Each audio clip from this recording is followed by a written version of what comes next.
دا وخت زه د پاکستان په سرخار اسلام آباد کې په ارجنټینا پارک کې ولاړ یم، خو اوس دا پارک د افغان کډوالو په احتجاجي کیمپ یا د پرلط په ځای بدل شوی دی. د تېرو 2 میاشتو راهیسې افغان کډوال دلته دېره دي او دوی د پاکستان حکومت نه غوښتنه کوي چې د دوی د پاکستان نه په زور د بیرته لیږلو پریکړه بیرته واخلي.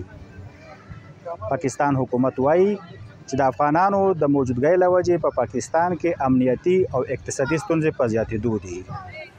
دلته په سوونو خلک په دې خیمو کې اوسېږي او وایي چې که موږ افغانستان ته بیرته ولېږل شو نو زموږ ژوند په خطر کې دی.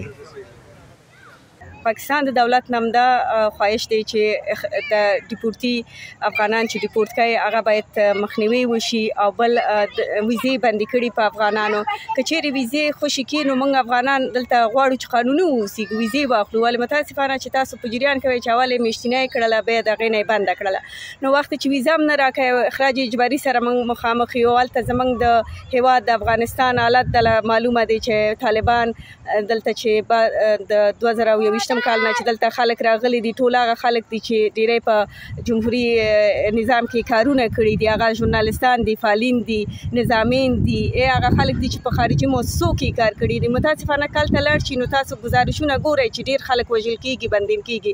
زما د پاکستان د دولت نه چې په دې بخش کې یعنې موږ سره نرمي وښایي او د نړیوالو نه مې دا هیله ده چې دې مشکلاتو له زموږ زر تر زره رسیدګي وکړي او ریشي د حالت د نږدې نه وګوري چې دلته یو واقعا یو انساني بحران د نقطه کې دی چې موږ فعلا حضور لرو. د دې خاطر چې موږ کم سرپناه نه لرو، د ورځې ډېره ګرمي ده، د شپې مثلا بارانونه وریږي او ټول خلک ورځ په ورځ مریضان کېږي. فکر وکړئ چې 2 میاشتې ډېر وخت دی چې خلک په بیابان تیر کړي.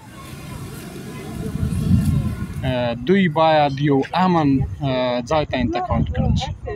امن ځای په دې معنا چې د دوی انساني ژوند، انساني حقوق هغه باید د افغان حقوق او افغان پناهجویان چې کوم ستونزې دلته لري هغه باید ورکړل شي. موږ درخواست د ټولو جهانیانو نه هم دا دی چې موږ ته د هغه حق حقوق راکړل شي کوم چې یو افغان کډوال دلته باید ولري. افغان کډوالو ته د پاکستان نه د وتلو دپاره د 21 اګست نیټه ورکړل شوې وه. د هغه نیټې سرته رسېدو نه پس افغان کډوال نیول کېږي او بیرته خپل وطن ته ډیپورټ کېږي. د سپټمبر په میاشت کې د پاکستان د داخله وزارت د ارقامو تر مخه 1,65,000 نه زیات افغانان بیرته په افغانستان ته لیږل شوي دي.